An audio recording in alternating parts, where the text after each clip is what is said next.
Hi. Hi. Hi. You want me to blow your mind? Yeah. Ruin something for you? You'll never be able to unsee it. Okay. See this 6 right here? Yeah. It's just an upside down G. Oh my God. Exposed. It is. 6 would have like more of a taper here. Oh, That's just a G. I think you caught me. We raided the G4 studio So when they closed. This was their set. yeah, G4. We flipped it upside down. Now it's 64. It's right. Now we own it. I think actually that is 100% correct, Derrick.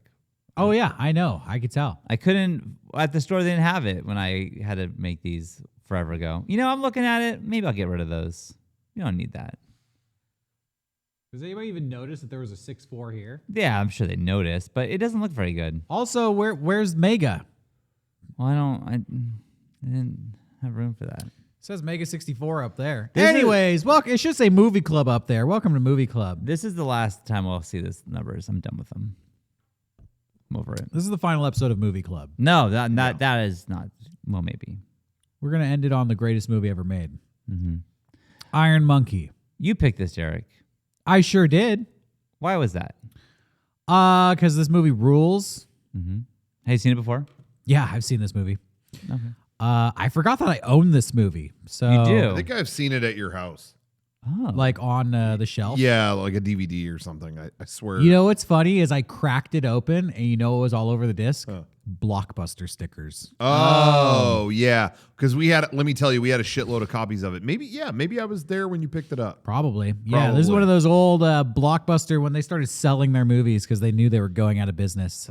This is one that I picked up. When I worked at, not to go down this road, but I will, working at Blockbuster, you have so many copies of a movie when it comes out, and then after 2 weeks, they would sell. You know what I mean? Yeah, like they would excess get rid copies. of it. Like, all right, we don't need to rent 100 copies of Signs anymore. So now sell 50 of them and just leave 50 on the shelf. Yeah, but remember, it was like you'd wait for that, but it's like, oh yeah, $24.99. It's like I'm not going to spend that for Signs. I remember every time we had copy of Signs. I remember every time we had an a meeting at Blockbuster, it would be like, all right, what's some suggestions everyone thinks we could do to make business run better here? And 5 people would always be like, lower the prices. And they would always respond, we can't, because other stores like Walmart and things like that, they have a million options. You know, they can make a movie cheap, but then you'll buy paper towels, you'll buy whatever. And it's like, we only have movies, so we can't lower the price on our only product. So you just said go to Walmart. In no one's like in a backwards roundabout way, be like people should buy movies at Walmart. It was the official Blockbuster policy. It was just like every movie here is $30 in 2001. Right, and no one's doing that. So yeah, it was no one's doing that. Yeah, we're not. And surprise, no one bought them. Now they're making no money. When they would have like the movies that were like $3, I'm like, ooh, and I would go, and I would a lot of times get those, even though maybe I saw it once and didn't really remember. I'm like, oh, I'll still get it. It's $3. Yeah. You know what was really sad is after I left, because there's already the feeling like, it's gonna go away. I mean, come on. Yeah. And then when I went back like a couple years later, I was like, let me see if anyone I know is in here. They went the route of all closing businesses, where they were just selling like movie tchotchkes. Like it was like Scarface poster. Do you know what I mean? Yeah. Scarface poster, Amelie poster, Alien figures. It was like, oh, you're just selling bullshit now. Well, that's Blockbuster was doing that? Yes. They never did before. It was just movies. And then when I went in there, it was like they were trying to save it. FYE it, trying to, Funko Pops didn't exist, but they would have had those too. Oh, you know what I mean? Well, and that's what GameStop has. They're full of Funko Pops. Now it's like half Funkos, yeah. Well, Blockbuster would also sell candy like it was a movie theater, but Yes. then those two would be like movie theater prices. Yeah. So again, like I guess I'm buying my movie at Walmart and I'm gonna get the candy there too. Their popcorn, they would sell the actual bucket of popcorn that you could heat it up and it would pop up. Was delicious. It was as good as movie theater popcorn. It was also the same price as movie theater popcorn. And it was always like, yo, if this was a discount, this would be the perfect product. Yeah. Popcorn's cheap. To have it at home, Yeah. Give me a break. I don't know how that popcorn tastes because I saw it and I never bought it because it was too much. I don't know. I would always take it like, oh, it's about to expire, and I would take it, and it was amazing.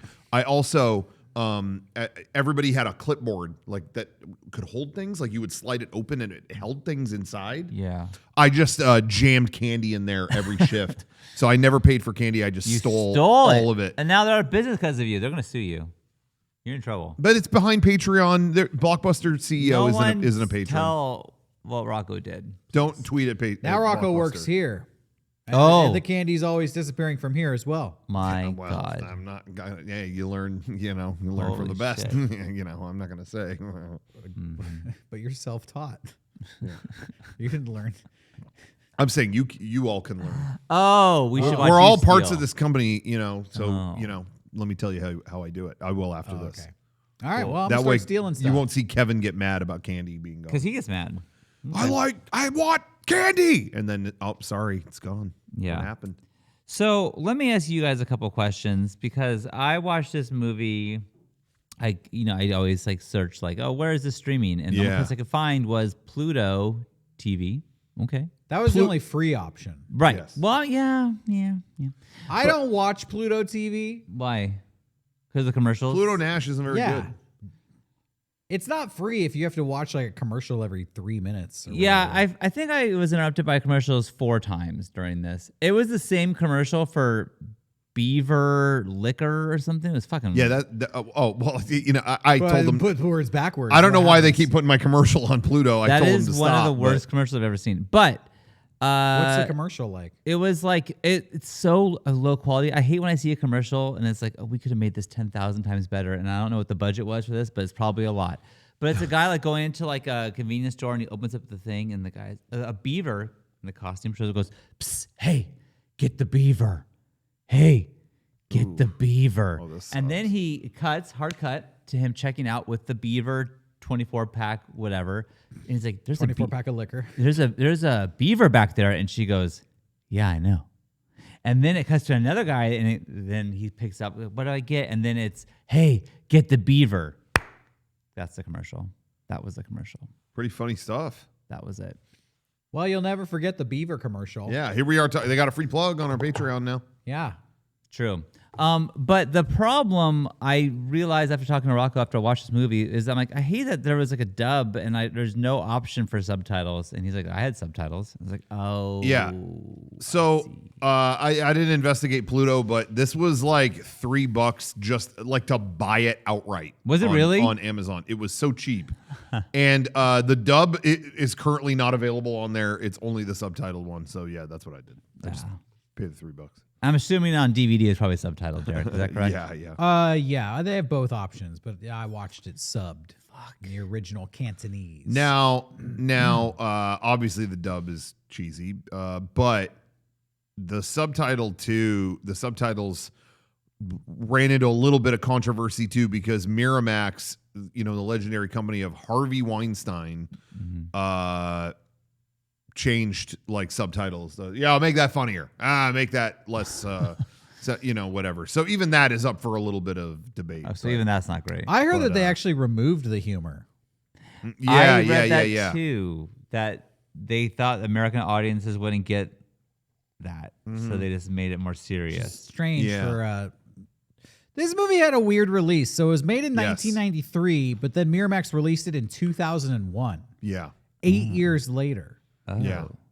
So is this a 90s movie? Is this an early 2000s movie? We're talking about it in 2023. And all these sites that I go to list it as a different, some sites say it's a 93 movie and others it's released in 2001 and that's it. It's some sites have taken a stand, but I'm I thought originally there were 2 different movies. Also, it depends when you saw it. Confusing because you said there's a movie called Iron Monkey that came out in 1977. Yeah, has nothing to do with this movie.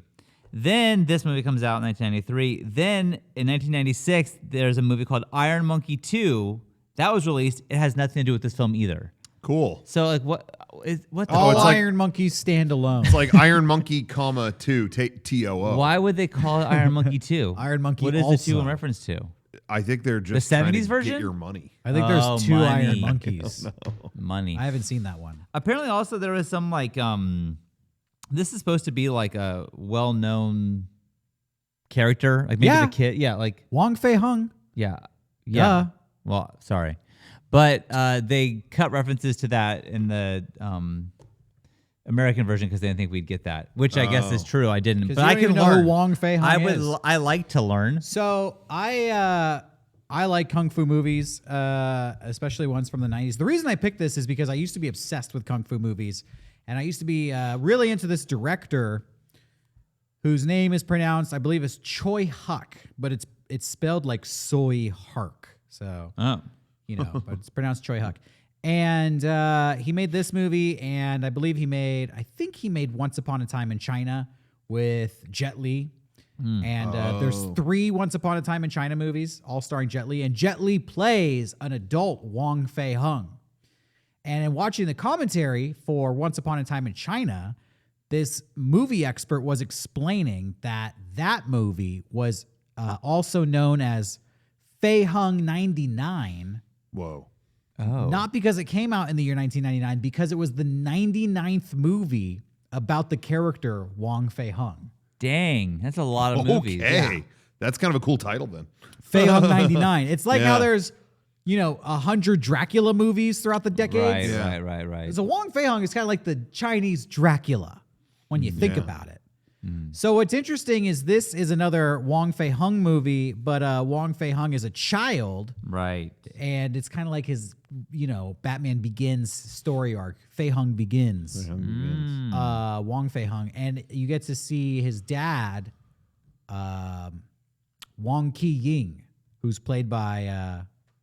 Donnie Yen. Donnie Yen, yes. The and you goat. may recognize him from John Wick 4. He was into John Wick 4. Is he? Donnie Yen, iconic martial artist, movie actor. I mean, the man is a god. And Jet Li's dad in these movies. Right, I got really In the excited for loose a second. Like, thread. really? Oh. And by the way, his role in John Wick 4 cracked me up big time too, because it was. Did you guys both see it? No. Okay. It is like the same role as his Rogue One character. He was in Rogue One as the he's blind man. Yeah. He's like the same guy in John Wick 4. It's like those stunt guys went, we could have done that cooler. Let's just do it again. Just do it. Like he is like the masterful blind guy, and he is fucking awesome in John Wick 4. Huh. I liked him in Rogue One too, but I really think they saw that and went, yo, Donnie, you want to try that again? Let's do that better. We can do that better. Okay. Anyway. So this movie came out around the time of Crouching Tiger, Hidden Dragon. And I think, Crouching Tiger, Hidden Dragon had all this wire work and kung fu in it. And Miramax and Quentin Tarantino were like, I saw a movie once that was similar. Let's re-release it. I didn't even think about that. And so Iron Monkey came out riding the wave of, and maybe honestly, that's why I got into kung fu movies. I saw Crouching Tiger, Hidden Dragon when I was like 15, and it blew my mind. I don't know if it's still good. I haven't watched it recently. I mean, honestly, that'd be a good choice down the road because I haven't seen it since then. I've never seen it. I saw that with my parents at that point in my life was very rarely going with my full family to theaters anymore. Like early 2000s, I just stopped. And for some reason, they heard that was so good from like friends that we went, and they could not have been more checked out. Your parents? They were like, when is this over? And me and my brother were like, I think this is cool. It's like DBZ. I think it was like back to back that and like the second Power Rangers movie. They were like, you guys can maybe see movies on your own now. No, it was a Pokemon movie. That's what it was. They were like, yeah, maybe you guys we can drop you off. Jeez, what's wrong with Crouching Tiger, Hidden Dragon? It's a beautiful story of a sword. Yeah. I think my parents' movie selections started becoming more like the way, like what my dad would eat for dinner. Just give me a burger. Just give me a burger. I don't know how else to describe that. No offense, mom and dad, but they're not going to watch. I saw Crouching Tiger, Hidden Dragon with my parents too. Iron Monkey came out, and so I did own this movie like in 2002, 2003 back then. That was probably the last time I saw it.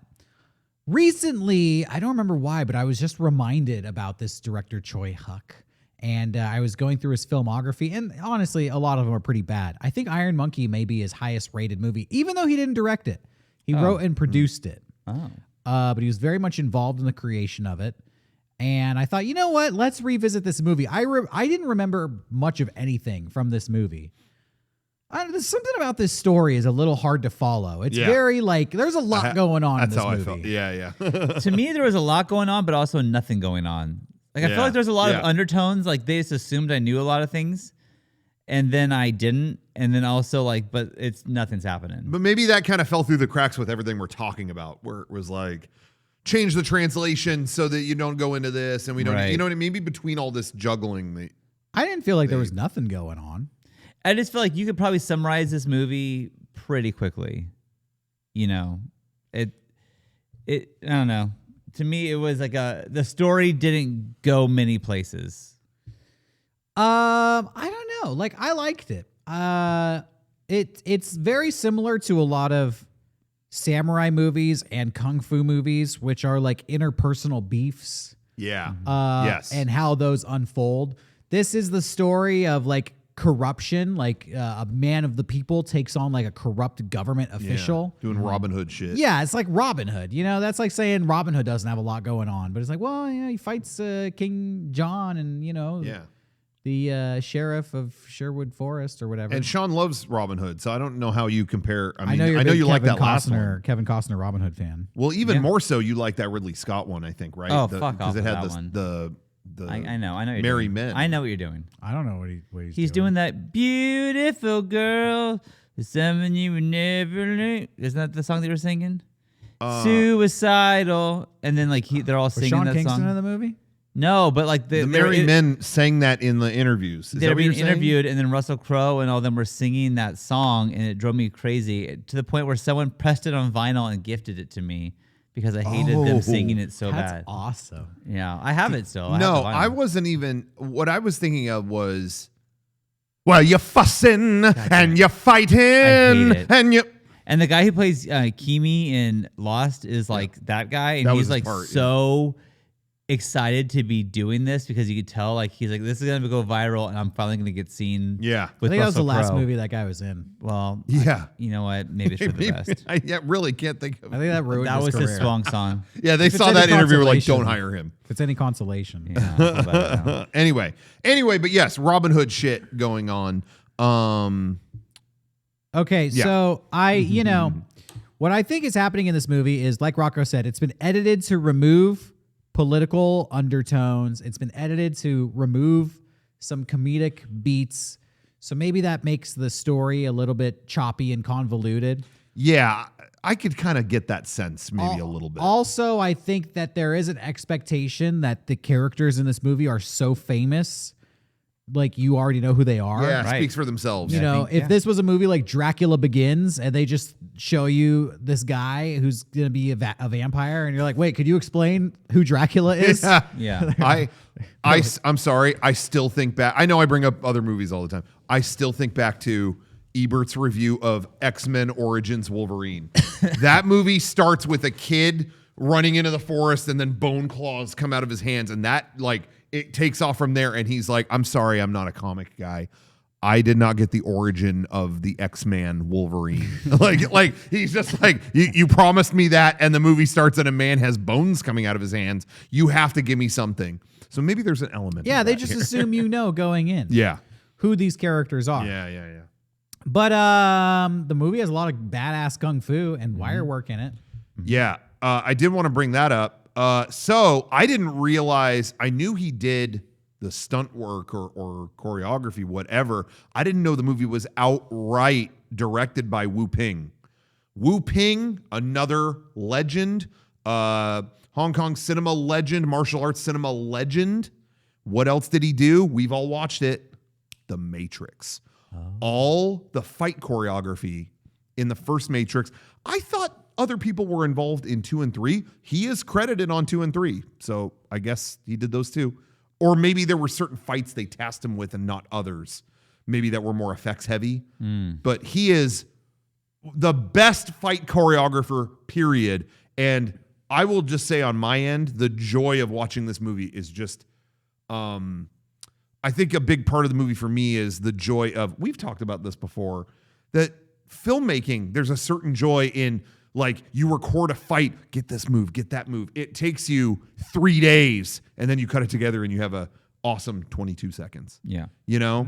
And, it's funny. Every now and then you see a director. I remember Kevin Smith, like, turned down a couple big projects because he's like, I don't want to film for fucking 8 weeks and have a 20-second action sequence. And we talked about that. It's like, that's what is, like, that's the joy of filmmaking. Like, how do you not take that as part of it? Anyway, so I'm watching this just like, man, there's so much thought put into there's no wasted movements. I get really into this guy's choreography. And it started with I worked backwards from The Matrix. They were inspired and put this guy in The Matrix to, not literally, but you know what I'm saying, to choreograph it. And so to go back and see more of his stuff prior to that, it's just, I love this guy's choreography. So that was a big part of it for me that I liked.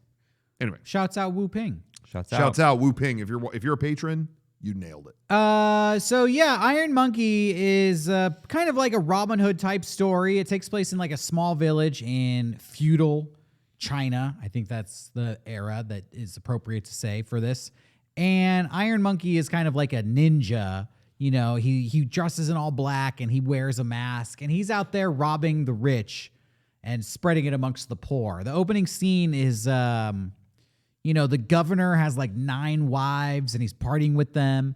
And he has all his guards and Shaolin monks out to protect him because he's worried that Iron Monkey is going to show up and steal his treasure chest full of gold. And Iron Monkey does show up and a fight breaks out and he does get the treasure chest full of gold. And then we see the Iron Monkey with his mask off as actually a guy who is known as Dr. Yang. And he helps the poor. He treats the poor for free. And he subsidizes this by like charging his rich patients an extra amount of money. And pretty soon, the governor makes it his main goal to catch Iron Monkey. That's what this whole movie is about, catching Iron Monkey. And so what's cool, I think, is there's like this is like a buddy film. Honestly, this movie kind of has the same plot as RRR. A movie we watched recently. Yeah, Sure. okay. Right? A little kid is kidnapped by the corrupt government, and these two badass dudes have to work together to fight to like free the child and save the poor people. And when they are of the community. originally they're fighting each other, and by the end they have teamed up to. Yeah, you're right. Yeah, Classic tale. So Dr. Yang is Iron Monkey, and he has a woman who's his assistant, Miss Orchid. She's his nurse and also like his kung fu partner. And then Wong King Yi and Wong Fei Hung, his son, they both show up. Doctors from another village, kind of on vacation. They get attacked by some thugs while they're there, and they fight like they're badasses too. The thing about Wong Fei Hung is he famously always fights with an umbrella.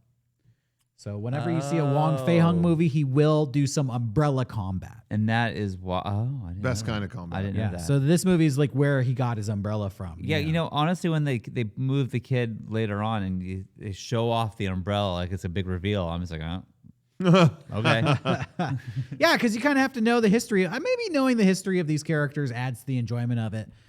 Coming in cold for most movies, I think is better. But in this movie, maybe having a little bit of a background in what's going on will further your enjoyment of it. I mean, I always think about it like, imagine if you were from another country, knew nothing about any American cinema, characters, whatever. You saw, again, to use the example, Batman Begins, when he pulls out the Joker card at the end, like, we should look into the, whatever. How much of that was a stunner? That was a stunner for American audiences. Right. I could see being from another country just like, yes, they will look into the deck of cards. I will, It's a playing card. I see that as kind of this angle on this, the umbrella. Like, Yeah, I can see that, sure. Audiences over there were probably like, "Oh shit, the umbrella. the umbrella is in effect." Okay. In case you're wondering, how do you fight with an umbrella? Well, somebody tries to throw a hot kettle of tea on him at one point. Yeah. And he opens the umbrella mid-fight to block it. Yeah. He'll hook your leg and yank it out. Yeah. It's pretty cool. So Wong King Yi getting into a fight with these thugs, the police see him and they're like, man, he fights so good. He must be the Iron Monkey. So they arrest him. They actually arrest anybody who they suspect of being the Iron Monkey, which is a lot of like poor people. Anybody who says the word monkey basically gets arrested. And at the trial, they don't have any evidence, and you see that the governor is corrupt, and he's basically going to punish everybody until Iron Monkey shows up. Wong Fei Hung says that this is corrupt, it's unfair, and they tell him, like, shut up, kid, we'll teach you. And they bring out like a hot iron brand, and they're going to brand him. Fucked up. And we know that kid can't be the Iron Monkey. I know it. Doesn't even make any sense. But right then, at the final moment, Iron Monkey shows up to save the day. Mm-hmm. He interrupts the trial, and Wong King-yi kind of is like angry at him, like, you're gonna let all these people take the fall for you? You're a piece of shit. And he starts fighting him, and they are like evenly matched. They can't best each other. And Iron Monkey gets away, and the governor says to Ki Ying, you're so good, you're going to capture the Iron Monkey. And he takes his son into captivity and says, I'm going to hold him, and I'm going to give you 7 days to capture him, or else we're going to brand your son or kill him or some shit. Yeah. So then the investigation begins. We're off to the races. Wong Ki is out like looking for the Iron Monkey, but everybody in the town hates him. They don't want to give him any food because the Iron Monkey is a hero of the people. He goes 2 days without finding any food. He finally like gets a bun off the ground that somebody dropped, and he's about to eat it. But then he's stopped by Miss Orchid, who invites him into Dr. Yang's medical practice, and she's going to feed him. And this is how he meets Dr. Yang, not knowing that he's really the Iron Monkey, and they forge a friendship. And that's kind of like where the first act of the movie is all about. Yeah. It's kind of a weird friendship, though. I feel like he's an asshole the whole time. Who? The dad. King? Yeah. Yeah, he tries to be kind of nice, but he's always just a dick. You know? Like, he's just like, everything he does is a little air of like, I'm better than you, or like, I'm still gonna, the Iron Monkey, even like Iron Monkey saves his son. He's like, I'm still gonna kill you, cut your head off because I have to. Like, it's like, I don't know. Like, don't be such a fucking dick. I wanted to like him the whole movie, and I just couldn't. Every time him, like, even when they're cooking together, I'm like, okay, he's like cooking with her. But he still like says like these like snarky comments, like, oh, now I'm gonna show Cantonese cooking. It's like, all right, eat the food. I don't know. The Cantonese cooking looks really good. It did look good, but also like, just be a guest. Right now. They're just trying to one up each other. I know. I think it's supposed to put that like one isn't better than the other. They're always trying to like one up each other. They got a little dynamic going. A little friendly competition. He's old school. What do you want? It's not going to be all like, oh, I love you so much. Let's do Instagram selfies together. That's not how this is. I wasn't asking for that. I was just, just be nice. Don't Kindness, take part. maybe appreciate the fact that Iron Monkey just saved your kid from being branded. Yeah. Maybe. Like, I even like the idea of like, oh, now you have to get the Iron Monkey. Like, okay, that's like a inner battle. Like, okay, shit, this guy just saved me, my son. But if I don't do it, they're gonna kill my son. I get that, but I feel like he didn't really. I didn't see him care about it really. It's like every time like they mentioned it once, like his son's in prison, like starving, and he just keeps getting these meals. Like I don't know. He's just like eating this big meal, like messing around by like, oh, and now I'm gonna show Cantonese cooking. It's like, eat your fucking food and go get this guy if you're so worried about your son. Like, why are you cooking shit? Also, you watched the dub, so I don't know if maybe the attitude came off a little bit different. And I do feel like that probably changed my opinion of this movie was the dub. And could be. That affects the acting. when When it was in theaters, I don't know if it was subbed or dubbed. I don't know which one it was. I It think was subtitled. Oh, was it? Yeah. Oh, okay. I didn't know. Okay. If I remember correctly, I think I saw this in theaters. Yeah, I thought they put it in theaters dubbed, but Maybe. I never saw it in theaters. So I don't know. Can you, can you Google it, Rocco? Yeah. What? Can you 20 Google years that? ago. Will it say? Yeah, I'll find out. But that's funny. It's funny. We ran into this with RRR. Speaking of RRR, is that there's like a dub, a certain dub, another dub, a different subtitle, whatever. Yeah. And it's so funny because I remember people just emailing us like, no, like fuck whatever your impression was, fuck that.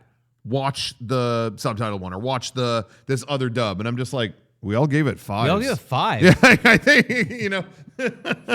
not that I don't want to want rate it any higher than perfect. Yeah, not that I don't want to see the other versions or I refuse, but like, what more are you looking for? Yeah, in what do you our, want from me? like, I think a perfect score said it all. Anyway, I've watched that movie multiple times with the dub, with the sub. It doesn't matter. It makes no difference. Yeah, most of RRR is the same. that's like the visuals. That's the fun of it. Yeah. yeah, That movie's not serious enough to care about. Yeah. Really on that level. So the corrupt governor, Iron Monkey is like this criminal basically running rampant, causing problems in the street. He's always leaving notes everywhere. He is very much like Batman, he leaves little calling cards. And, a higher government official is about to visit the province. And so he really wants to catch Iron Monkey before this bigger government official shows up.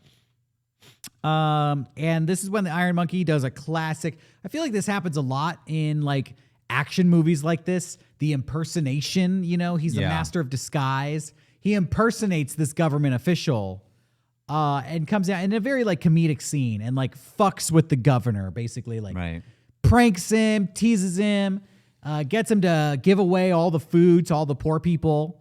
I liked when they asked for his credentials. He like opened his briefcase to pull him out, but there was the Iron Monkey note instead, and he's like blaming his guards, and the guy was like, "Oh, I'm so sorry," and it's like that was smart, that was clever. See, it's very clever. It's very Good job, clever. Iron Monkey. Yeah, and all throughout this movie, there are plenty of kung fu fight scenes, which really is the reason why we're here. This is just a vehicle to do like cool fighting. yes. So Which was for me was fine with me. Like I said, I am Wu Ping cucked. I could just watch that with no framework outside of it. yeah, it's fun. And I would enjoy that. You get the guards trying to capture Iron Monkey and they fight. You get Iron Monkey fighting Wong King Yi and they fight. You get the guards trying to capture Miss Orchid and they fight. And then Wong Fei Hung gets into it and he starts fighting. I was impressed by that kid. That was some. Yeah. That's some good fighting. Yeah. Yeah, whatever happened to him? Did he grow up to become somebody? I'm sure he did grow up, but I don't know what happened after that. And then when the actual real magistrate shows up, he brings with him some like badass henchmen, some like corrupt Shaolin monks. And then you get to see them in action too. And they're very powerful and very strong. I'm curious with the henchmen because one of them was a woman. Yeah. I don't know what the sub said, but the dub was like, "You're so ugly, but you're definitely not a virgin." And it's like, okay. And then later on, it's like, "Oh, you, it's the wannabe virgin." It's like, what? Why are they insulting this woman? I don't know if that was in the subs as well. It is in the subs. Okay, They call okay. her the ugly virgin. Okay. Well, just curious. It's because she's Been a there. bitch. It's because she's trying to kill them, so they're Okay. talking crap. Just on wasn't her. sure if that translated over. Speaking of the dub and sub thing, I do want to say Yes. it looks like it was subtitled. Yeah, In the subtitled in theater. theaters. However, they did do some dubbing. They redubbed a lot of the sound effects to make them sound more realistic because the original audio, they were really exaggerated sounds. They're like, yeah, Hong Kong action cinema, they use really over the top sounds. So we made it how more it's always, realistic. even from the 70s, they'll punch somebody and be like, yeah. Yeah. yeah. So they redubbed those. That might have been a Weinstein note from what I'm Interesting. checking out. So Interesting. They Frankensteined it. yeah. But I think Quentin Tarantino was asked to produce it here. He put his name on it as producer here in America to bring it here, and I think that was his note. Was let's subtitle this. Don't. Gotcha. Yeah, this is a Tarantino joint. In case you're wondering, he made billions off of this. I think Wu Ping did choreography in Kill Bill too. I think. Oh, that would I make haven't looked sense. it up, but I believe it. Yeah. That's how they negotiated the deal. It's like, I'll do it, but you got to bring my movie to America. Yeah. This was only like 2 years before Kill Bill, so Yeah, it so probably was the it does beginning of their track. relationship. Yeah. So then with the henchmen, we get some more fight scenes, and the henchmen are defeated. The choreography is so great; it actually transcends description. Yeah. The fight scenes are what make this movie, but it's not like I could describe the fight scenes because it's like, well, then he kicked him. He's standing on a guy's head and he kind of claps his feet on his ears and he jumps back on his head and he kind of claps his feet on his face and he does a flip and he jumps really high. Yeah, it's kind of like You just have to see it. yeah, and it's kind of like no rules choreography, which is what made it perfect for The Matrix, where you literally the framework of it is that you can defy the rules of your reality. It was perfect for that, and that's why I love watching it. This is wire fu. Yeah, he writes it exactly his way, and every single move, like I said, no wasted movement. Every move is a setup or a punchline to almost another gag. I don't know how else to describe it. Do you know what I mean, though? Like everything is part of another. I don't know how to describe it. To dance. You just got to see it. You have to see it for yourself. Of course, like the magistrate, the big government official is like a DBZ character. He can like extend his sleeves really far and like smash through stuff. That to me was like a scorpion. Yeah, Get over here type definitely of video game boss. When I was a kid, I always wondered like, how does that work? Does he have like a horseshoe in his sleeve that he like flings out at people and then like retracts it? That's what I would do. He's got like a weaponized horseshoe sleeve. They can like smash through walls and stuff. Yeah, that's pretty powerful. He also has a move called Buddha's Death Palm. Oh yeah. Where he like hits you in the chest and leaves a handprint and it'll like poison your blood. And you have like half an hour before you die. It's a lot of cool shit going on there. The part where they go back to the doctor and they try to heal him, I was looking at that like, did they? I think it's made this guy bleed. I couldn't figure out how this was an effect. It looked to me like it probably wasn't painful enough to like that they wouldn't just do that, but it just looked very real to me. I was curious how they did it. I didn't even think about that. Yeah, I was just so like lost in the movie. I didn't even stop to think like, how do they film that? Yeah, because they just like bleed him. They do, but it's like it looks so good that like if you told me they put makeup on his back and then just put the needle on his back and had it just bleed out, it's like that'd probably be the easiest way to do it. Isn't it great when the solution is always like the actual way, and it's like, oh, I remember all those movies I watched as a kid, like Planet of the Apes. How do they make it look like the horses are all falling down that hill? Oh, Rocco. Oh no. Yeah, those were dummy horses. I hope. I meant after they filmed that. Yeah. Oh, yeah. After they filmed it, they could pose them however they wanted. There's just a rope that trips all these horses. That's so fucked. It's Can you imagine? Well, you got to get the shot. Nah. Oh, okay. That's so fucked. Yikes. So this movie culminates in a battle between the super powerful magistrate with the extending sleeves and Iron Monkey, Dr. Yang, and Wong Ki-ying. And they're like balancing on posts, like bamboo poles, in the middle of like a courtyard that's on fire. It's like known as the Inferno battle or whatever. That's like the only thing I remembered from this movie going into. I was like, yeah, they're going to fight on posts on fire at the end of the movie. Mm-hmm. But they are able to defeat the magistrate, and he burns to death. And that's pretty much the end of the movie. You get a little epilogue afterwards that says all's well that ends well. Dr. Yang and Miss Orchid become married. Aww. I was rooting for them. I shipped them the whole time. And then you find out, they tell you that Wong Fei Hung goes on to be a legendary character in Chinese history. Yeah, and that's when I was like, the last second when I was like, oh, the kid's important. Well, that's cool. Yeah, but it's like good for him. He's like the John Connor of China. It was the last moment that I realized it was important, and it was in text, and I was like, okay. Wait. John Connor. Hong Konger. Hong Konger.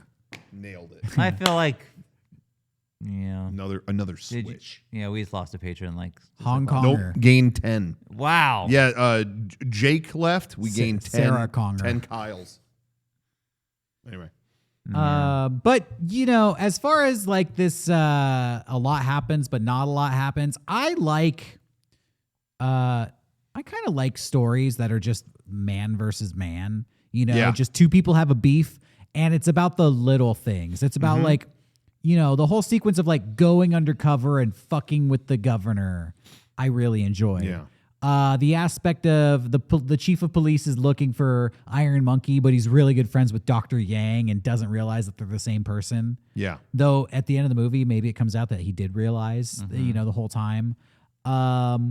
Just the small developments along the way. Yeah. Wong Fei-hung, the kid, is captured, and his father is ostracized by the town, and he starts to develop a friendship. Like, those are the things that happen. Yeah, this is kind of like a low-budget movie. I was thinking this is like 4 sets in this whole movie. Yeah. They've got like the governor's house and his courtroom, the outside like market where you can buy food Right. and have a fight scene in like the eating area, and then Dr. Yang's medicine practice, and then a couple of rooftops, and that's it.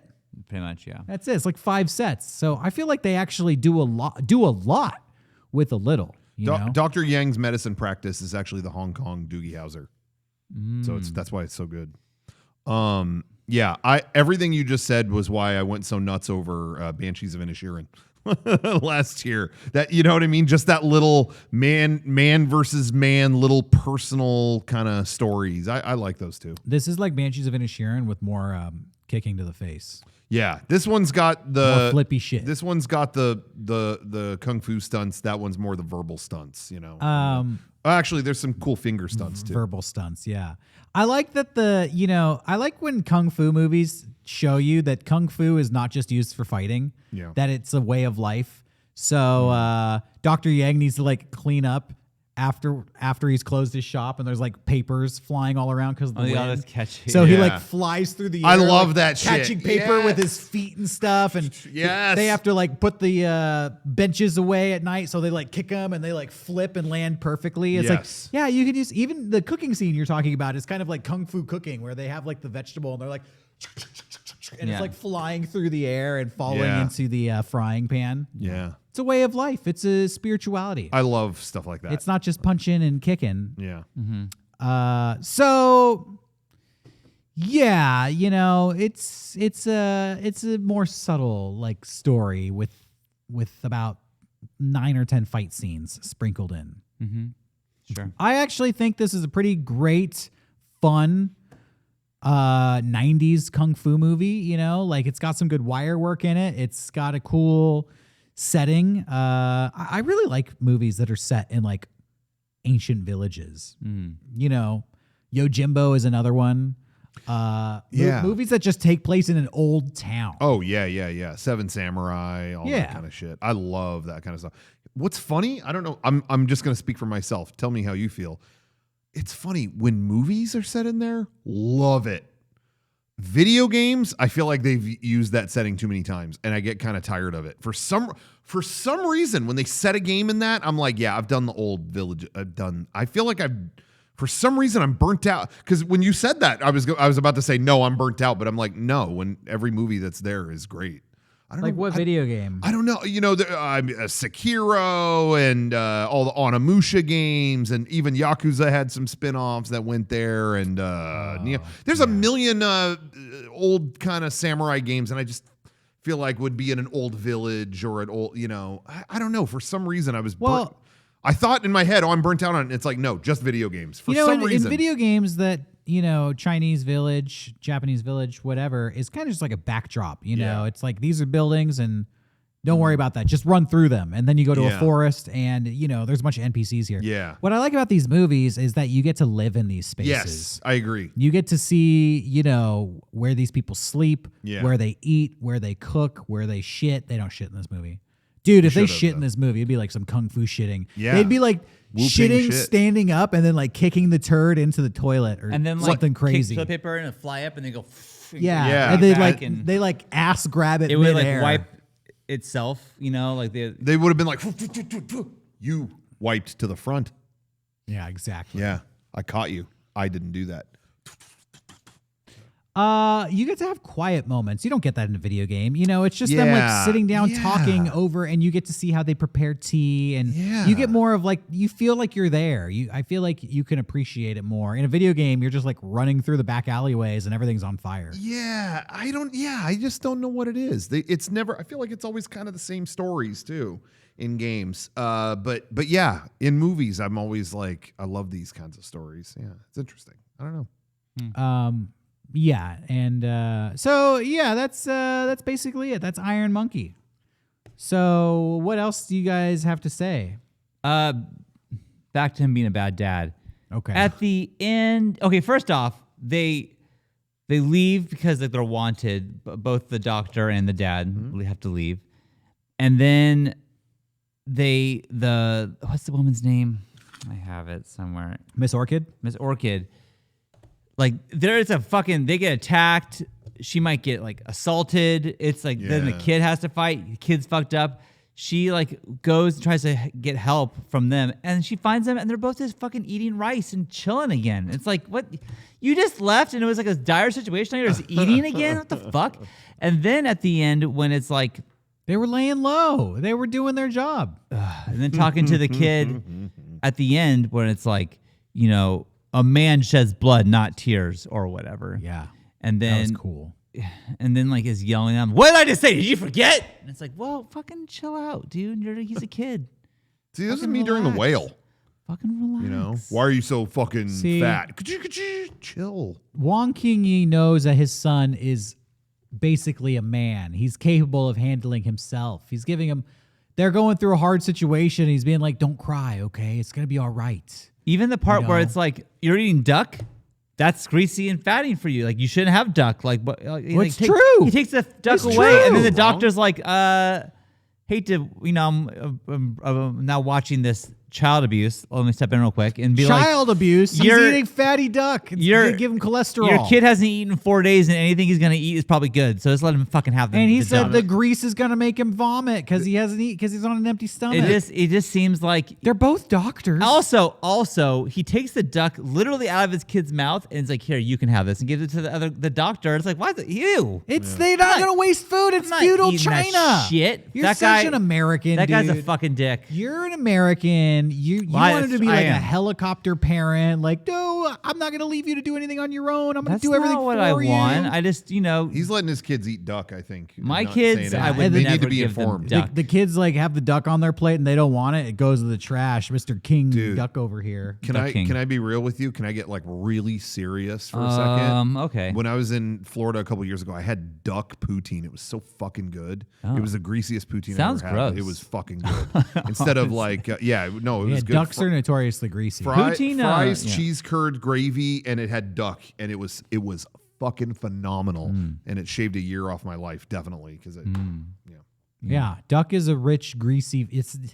That's like, oh, I just recovered from the flu. Here, have a slice of cheesecake. It's like, dude, eat something lighter. Sometimes you got to eat. Hey, I was feeling good at the time. I was watching fireworks, dude, eating duck.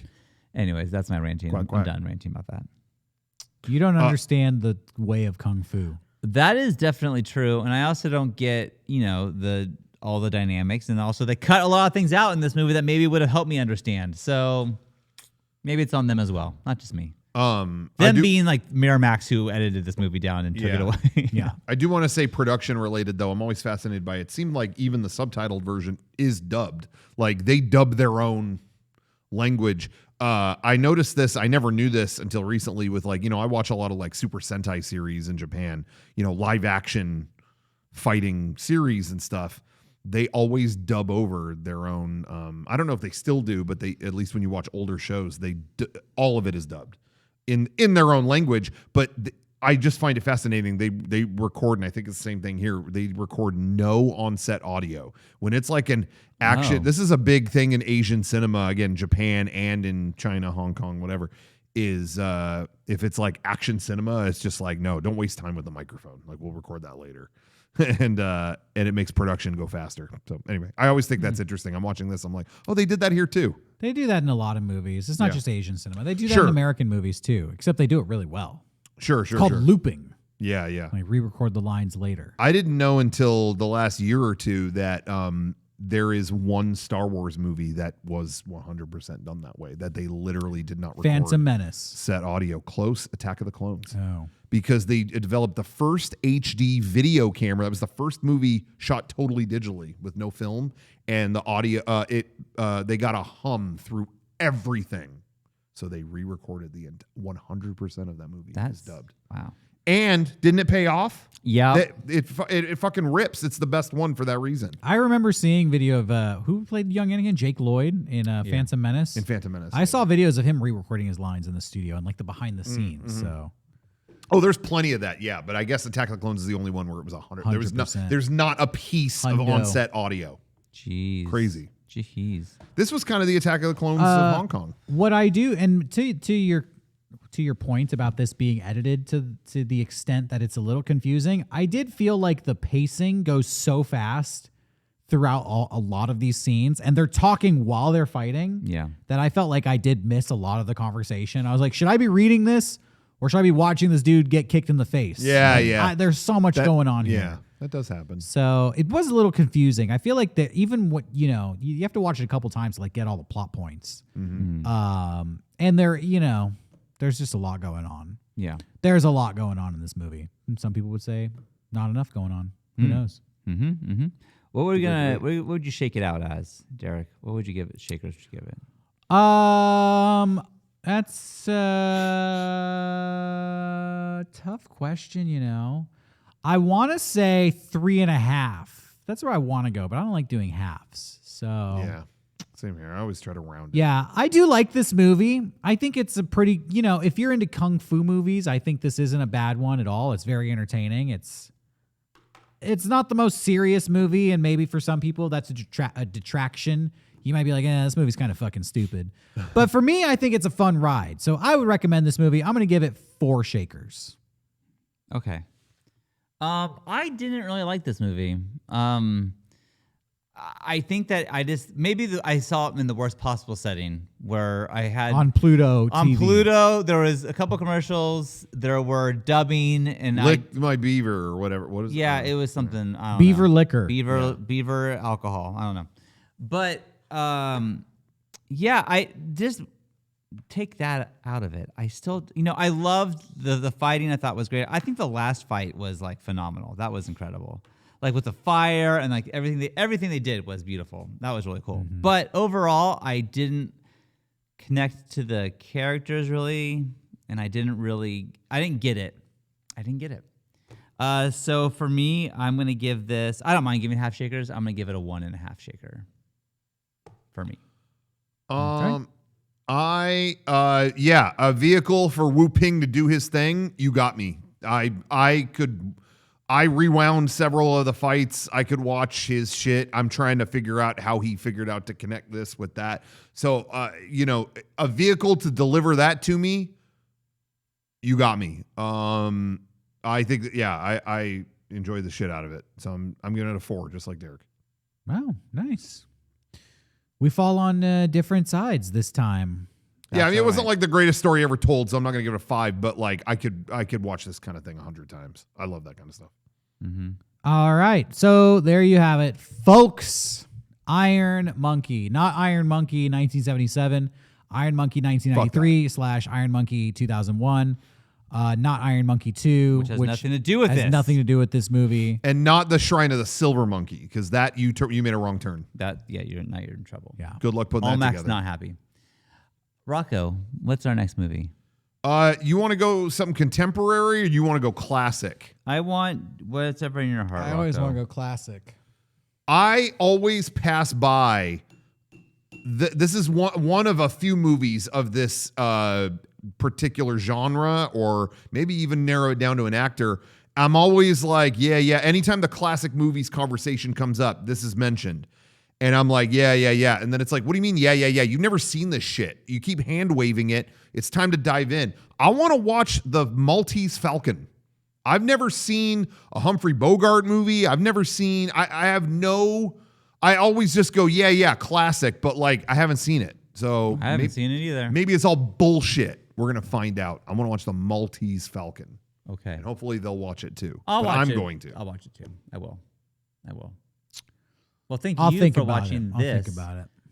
And we'll see you next time on Movie Club. Well, you're fussing Fuck and you're off. fighting Ew, gross. and you I don't know that. Just end it. Jesus. Rocco. I don't know it.